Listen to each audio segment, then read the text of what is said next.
Hello, welcome back. Today I thought I would go through a couple of Reddit stories and talk about some of the lessons involved in them, what went well, what could have gone better. I'm just pulling them up here. Alright, hey, welcome back. I'm Kyle, a registered kinesiologist and ergonomics specialist, and today we're going to be diving into the wild world of Reddit fitness stories, from gym fails to inspiring transformations. We'll read some real posts, break them down with some honest commentary, and if you've ever wondered, did that really happen in a gym? Just wait. All right, the first post is deadlift gone wrong, slipped disc by in the natural bodybuilding subreddit by Killmonger17. So it was a regular deadlift session. On the third rep, a sharp pain hit my lower back like a lightning bolt, and I immediately dropped the bar. Fast forward to a struggle with bending and walking, classic muscle spasm territory, right? Following Alan Thrall's wisdom, delved into air squats and hip hinges, and things improved over the next couple of days. Flash forward to today, 4 days later, and my doc drops the bomb of a slipped disc diagnosis, bed rest for 10 to 12 days if I'm not MRI inclined, and a strict no weights for 4 months degree. Total contradiction to the move it to heal it mantra that I've heard. Anyone else face this saga needs some inspiration.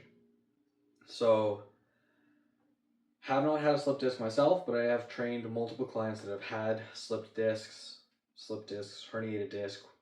So, I have not followed the bed rest mantra by most doctors. I would say most medical doctors do not get the education and training on physical rehabilitation.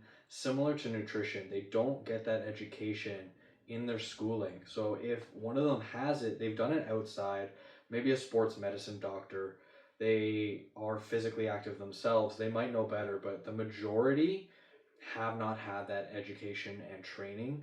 So if this were to happen, you get this diagnosis, you are far better to get physiotherapy after this diagnosis and getting the results than to try and stick with your doctor and just follow those rules blindly. Movement is medicine. Obviously, when it comes to something like a herniated disc, there are things that we're going to have to limit in order for the healing process to happen. However, what is bed rest going to do unless you have pain that is so severe that you can't move? It's going to reduce your blood flow. It is going to reduce your healing processes and delay it. So, far better, I would highly recommend still work with a healthcare professional like a physiotherapist. Keep moving. 10 to 12 days of bed rest is not going to magically heal a herniated disc. My thoughts would be that they're trying to wait for the healing processes to begin so that scar tissue is forming over it and you're no longer getting that disc pushing outwards, maybe hitting a nerve and causing pain. So move, know the direction that the disc is herniated so you can reduce that movement, but work with a registered healthcare practitioner. They're far better for you than a doctor. Next story is gym etiquette question on squat rack usage and the elevated platform.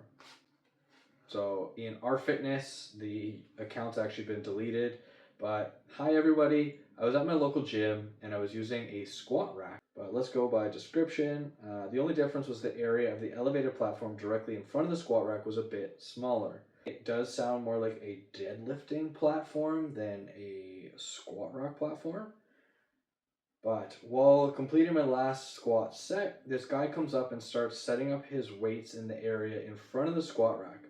I promptly tell him that I was be using that area for deadlifts as I just finished my last squat rep. He got into a brief argument that ended up with him leaving. He kept telling me to go use the front portion of the platform of other people who occupied their squat racks, which I felt hesitant to do because I felt like it was rude. I often avoid peak hours at the gym, so I normally never have to fight for space when I'm lifting. But was he in the right? Do multiple people normally utilize both the rack portion and the deadlift portion of the elevated platform at the same time? It seems to be somewhat of a hindrance as one person would not be able to look into the mirror, which I find to be pretty important for form correction when Olympic weightlifting. Was I a dick or was I right? Definitely, you're in the right. For two people to be using the squat rack and the deadlift portion on the same rack, highly dangerous.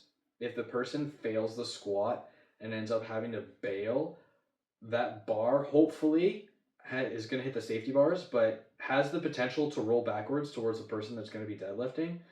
Or if the person is deadlifting and they drop the weight while you're in the middle of a rep, could throw off your form and make you lose core tension, end up hurting yourself. Like, highly, highly dangerous for two people to be using that setup at the same time, unless you're alternating back and forth and you know each other.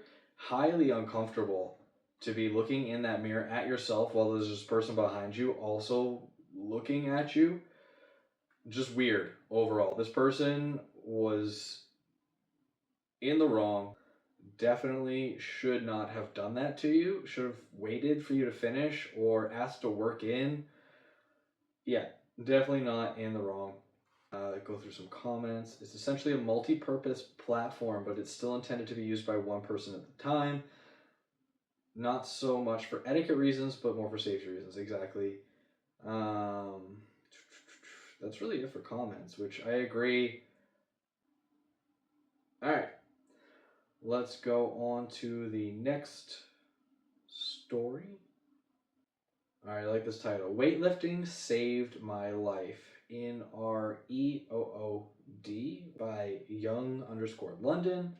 Says, hey, I hope you don't mind me posting this, but I just wanted to share my story of how weightlifting has helped my mental health. I've struggled hard with mental health issues for close to 10 years and been through various therapies on different medications, all with a varying degree of success. I've come dangerously close to suicide on a couple of occasions, and like some of you will be able to relate, have gone down that dark hole of self-sabotage, seemingly doing things to try and ruin my own life. I was drinking every day just to try and numb the pain in the beginning. Anything I could get my hands on. Even with the arrival of my first child and then my second, I still felt shackled by my mental health issues, driving my marriage to the brink of collapse. Fast forward to April 2018, when I finally plucked up the courage to join the local gym. This was mainly due to wanting to keep fit during the winter months, as it's pretty hard to get a good skate. I skateboard a fair bit. It's pretty hard to get a good skate in when it's wet and dark. I skateboard a fair bit. I had my induction that day, which I very nearly walked out on because it had begun due to my anxiety. But once I got going, having a go on some of the machines and treadmills, etc., I felt so good. The feeling after that first session was incredible. Nothing like I'd ever felt from any other form of exercise. Over the next few months, I found my way with the various machines and trying out different routines for the couple of days of the week that I was going. Come the turn of the new year, I felt confident enough to venture into the free weights area and start properly weightlifting.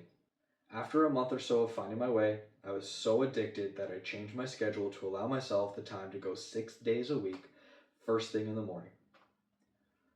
The feeling I was getting during and after a session was so good, it made all of my troubles and bad thoughts go away, and I could just be in my own zone, concentrating solely on shifting those weights. I've now come so far that I'm following a proper routine, watching what I eat, less junk food, etc., actively adding more protein to my diet in the form of shakes and creatine supplements, all to help me in my goals of more muscle and a better looking body, and also to shift more of those iron plates. I've always been the tall, slim guy, at one point in my life having to wear 2 t-shirts just to make myself feel bigger. Whereas now, I even own 3 tank tops, and I never thought I'd see the day that I would feel confident enough to wear one. All of this has led me to feel so much better about myself, which in turn has made managing my mental health so much better. I know I'm always going to have dips and will have to always keep an eye on my mental health, but to feel this way and to be doing what I'm doing now, I never thought it possible. Thank you for allowing me to put this all down, and for the members of the sub for always being so supportive. I could not agree more. Physical exercise for mental health is so effective. I myself have gone through a few depressive episodes in my life, had suicidal thoughts, was bullied heavily when I was a kid. So I relate to this so deeply. Um, I've tried so many different forms of sports and physical activity in my life, but the only thing that I have ever really stuck with is martial arts and weightlifting. Two things that, when I look at the different things and why I've been so successful, is one, community. In those two things, I have found to be one of the best things for accountability and my mental health is being surrounded by people with like-minded goals, as well as the actual activity. Um, Hard work, seeing yourself improve, hitting those goals, and progressing over a long period of time does so much for your confidence, anxiety, depression. Anybody going through depression, I will always recommend exercise. Now, it is so easy to recommend it, but to actually take that step and start is going to be one of the most difficult things of your life. It generally, in my experience, for myself, for my clients, has taken a large life event for them to start going and to continue going. Say the birth of a child, or getting into a relationship that feels healthy, or a health scare, having a heart attack, being overweight and ending up in the hospital, or diabetic. Some of these events are the triggers for people to begin doing the thing that could have prevented it in the first place. Once you get going, and if you can have a place that you feel safe to grow and have the internal motivation to keep going, you're going to be so successful. There are going to be dips like this person talks about. That's unavoidable. If you can continue going, they'll get better. They will get less frequent, or they'll get less severe, or both. I find as well, when you're in those dips, doing this thing, going to the gym, lifting, getting exercise, will help you get out of it, or at least not make it worse. There's no workout you will regret except for the one that you didn't do. If you are in a place lifting safely, not pushing things past your limit, you're going to be good. This comment by a moderator: weightlifting didn't save your life, you saved your life. Weightlifting was the tool you used to achieve it. I remember reading some of your first posts on this sub and being quite concerned about you. It was obvious that you were really struggling. It's so good to read this. Well done, my friend. Weightlifting is a tool, and you are the one that has to take that first step. It's always the hardest to get going, and then once you're there, you just keep up momentum.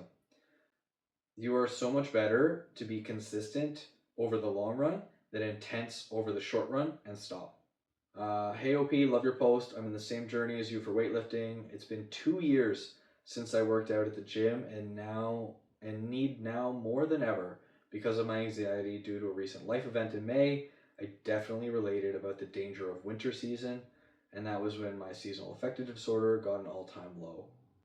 Yeah, our weather, our seasons are going to affect us, myself here in the northern climate of Canada. Winter is a struggle for a lot of people. There's less sun. The cold weather definitely takes away a lot of the outdoor activities that people will do. So unless you have something to keep you active in the winter months, say it's curling, hockey, snowboarding, skiing, snowshoeing, cross-country skiing, a dog to get you outside, It's a large challenge to stay active. There seems to be a large culture of staying inside and drinking over the winter months.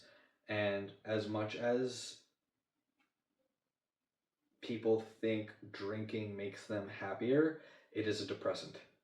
And going into the winter months, having seasonal affective disorder, a lack of vitamin D, a lack of sunshine, and then drinking on top of it, it can definitely spiral mental health. So, getting something in those winter months to keep yourself active, to keep yourself social, is so important. That is all the time I have for today. So, I do want to say Reddit never disappoints. Like, there are a lot of stories that help us see things in ourselves that we might not necessarily be willing to admit otherwise, and some lessons that we can take away. So remember, lifting is more than just weights. It's a mindset, it's movement, it's sometimes a little mayhem.